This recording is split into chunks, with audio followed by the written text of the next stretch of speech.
Hello, this is meant to be a quick introduction on how to install and configure my current Simhub iRacing dashboard. So let's just jump over to Google and look for my GitHub page. Let's say GitHub. Can look for GitHub and DonutzAndCoffee. That should find hopefully one of my projects here, one of my repositories. And let's go there. This is of course the wrong one. That's my second like button dashboard.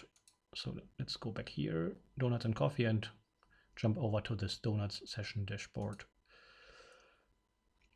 Once here, you can go to Releases, click on that icon here, and what you need is to download these two files. This one is the dashboard itself, and this one is the plugin that is needed to let it run. So let's download this one, download this one as well. Now, once you downloaded both of the files, you just go to your download folder and open as well your Simhub installation folder and drag and drop the DLL file to the installation folder. So it places here, and the next time you start Simhub, it should ask you to activate the plugin. Well, in this case, it did not.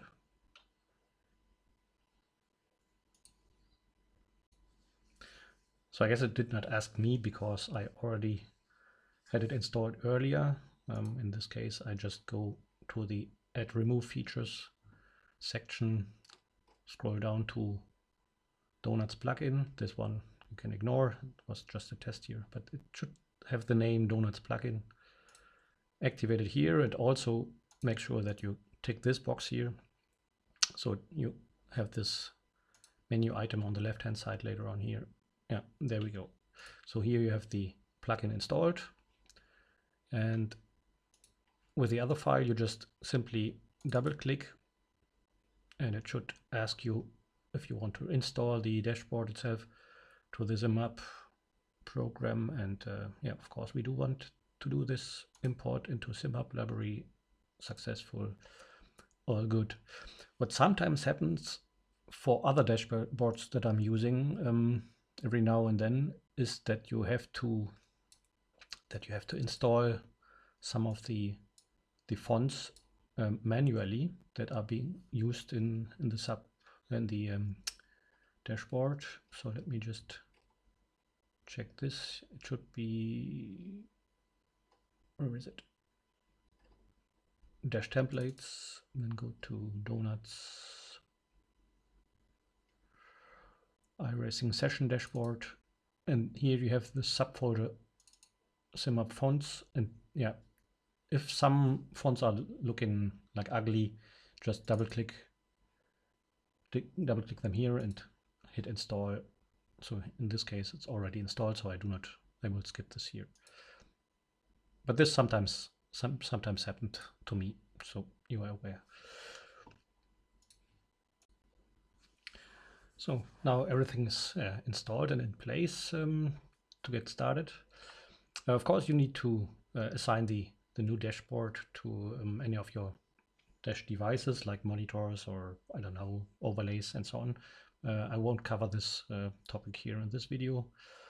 So what I'm doing now is to start like iRacing, as this dashboard is meant for being for iRacing for the moment, at least, only. So I start up iRacing, and as soon as iRacing starts, you land on this typical splash screen, let's say, where it gives you like your name and your preferred car number, some additional information like the time of the day and so on. This can be configured. Let me make this smaller here. This can be configured on the plugin page here. So like my typical username is Donutz or Donutz but you can of course put in your name as well, John Doe. And as soon as you jump to the next text box here, it updates the dashboard immediately. Car number, of course, can be changed as well. Yeah, but let's go back to my usual information here. Donuts. That's the one part of the generic configuration. As well, you can define some buttons that can be used later on while driving. And the main or the mandatory buttons, I would say, are the next menu and previous menu item buttons and the quick action button. So in the dashboard later on, you have a sort of menu that you can scroll through with these two buttons, and you can perform an action. At the moment, it's just a single action with this button here. So I have two different wheels, and yeah, I assigned buttons for every of the steering wheel to make it possible, let's say. So let's just pick one of my iRacing replays, like here, the Corvette on Misano. And as soon as the session is being started, of course, the splash screen is being changed to the actual dashboard screen. I can move it around here a bit to make it easier for me and for you maybe as well to read. Yeah, and that's the main idea at the moment for my session screen, to have sort of small relative display, yeah, with the two drivers ahead and two drivers behind. On the top, unfortunately here on the overlay, it always is being covered by this title here. You have the menu that I was talking about, and right below here, below the relative display, there's my track tool. So this is the current track with the different sections here, and each car is being represented by a dot. So you can follow the status of the track, let's say, where every car is being positioned. And below that, you have some basic information that for me, it's mandatory always to have the session time or the remaining session laps in the view, and of course my fuel status here, how many laps can I go with the tank, and yeah, fuel time is maybe not that important. I'm not sure if I will get rid of this later on or make it optional maybe. Yeah, my current speed, and the what I always miss is the pit limit speed, so I put it here as well. And I'm really proud to have this here. That's the lovely track data from Konstantino's project. So on mostly every track you can see the corner name and the straight names, if there's any displayed here of the current turn you are in. Down here, that's inputs, yeah, like brake and throttle input. Yeah, and based on this session type, it's not visible here at the moment. In the race, in the let's say practice and qualifying session types, you can see a kind of data indicator here if you're quicker or slower in the current situation. So let's maybe start with the menu. I already told you, and you can see that in the background still on the plugin page in Simhub. I configured three buttons, let's say, for the menu. If I go to the first one, you can see that's the next menu item button, previous menu item button. You can scroll through the menu here, and with the other button, you can then execute a quick action. I call it quick action. So this is what's on the profile menu item. So it changes the profile, meaning the look and feel of the display of the dashboard. Sorry, Yeah, and if I click it again, now the quick action is being set to profile. So on the upper left corner, you can see it's saying profile. Each time I hit the quick action button, it changes the profile of the dashboard. I can do as well go from profile to lap time mode. And if I hit the action button, you see the lap column is changing now. There's 4 options. It's best lap delta, it's last lap, best lap, last lap delta. Yeah, and then it turns over back to best lap delta. What else? We have pit info is not there yet. I'm not sure what I will do with this, but that's just an idea to. The goal is to have some kind of information what the pit stop is being set to at the moment. Do you change tires? What is configured? Just a quick overview what to expect. Standings, yeah, that's self-explaining, I guess. So gives you the current leaderboard. This pop-up is being there for 10 seconds.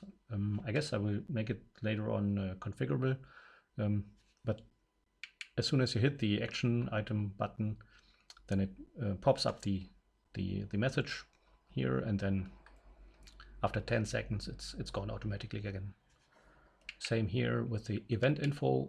Here you have an overview over the weekend, what is going to happen here, what kind of sessions are there, brief information about the track itself, some map info. You can see this from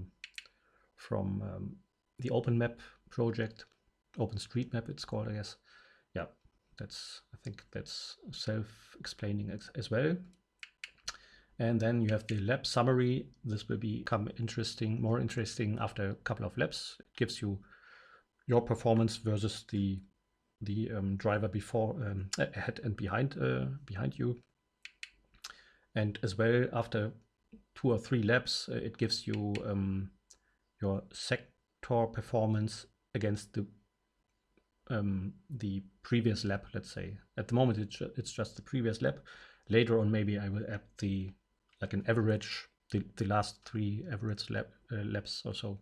That's not there yet. Okay, let's just activate the replay and make it a bit quicker here. So let's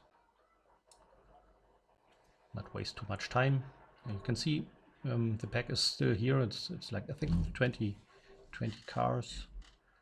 You can see them moving on the track, and you see session time is going lower. Speed, fuel laps left. This will be balancing, and after each lap you can see that already, independently if what kind of quick action you chose here, it gives you the lap summary. Now again, and you can see your performance versus the driver ahead and behind you. And after a 3rd lap, I think it should also give you the sector details here. Ah, yeah, there we go. Yeah, that's exactly what I mean. Yeah, in this lap I was a bit slower than before in all of the 3 sectors. Let's see how the next one will behave. Ah, there was quicker. So that's the idea behind this. You see this blinking red areas here, left and right. That's the radar that I implemented.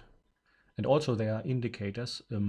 If you change traction control, ABS, and brake balance, then you will see some kind of indicators for a couple of seconds on the screen. And that's more or less it for the active part. Yeah, let's jump over to the plugin section here, where you can define up to 6 different profiles.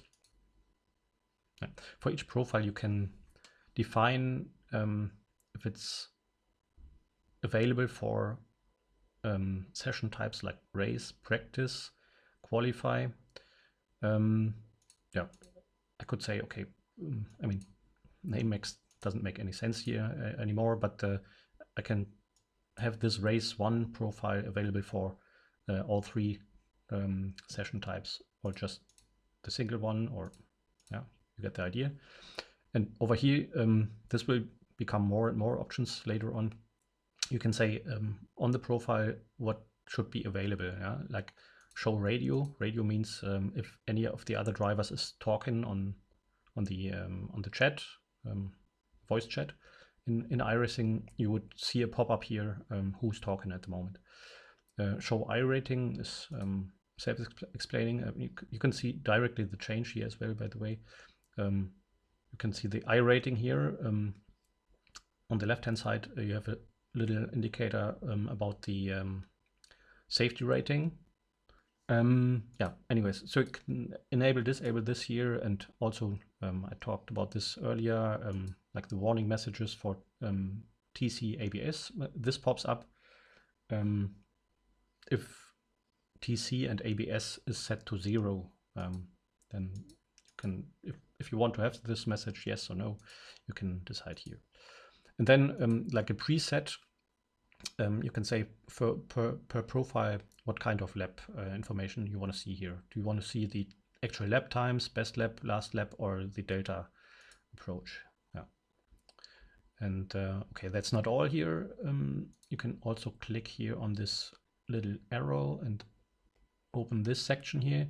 Here you can tell the system, or per profile, where you want to locate the different areas here of the dashboard. Yeah? Like if you want to have the menu all the way down here, and you want to have the track tool all the way here, and this one here, and you get the idea. Yeah?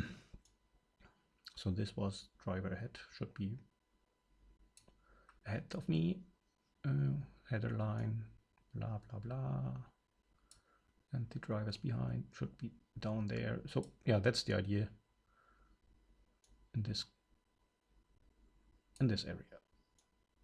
And this can be defined per profile as well. This will be automatically saved as soon as you close Simhub. So if you start over again, all the profiles should be there again. So now if I switch my profile here with my quick action button, you see that all the locations are jumping as well. And I think I covered more or less everything for now. That's like the status quo of the dashboard. I'm still developing, still thinking about different coloring. Maybe I make it optional as well per profile or so. So it's still not at the end, but that's the current status of my dashboard.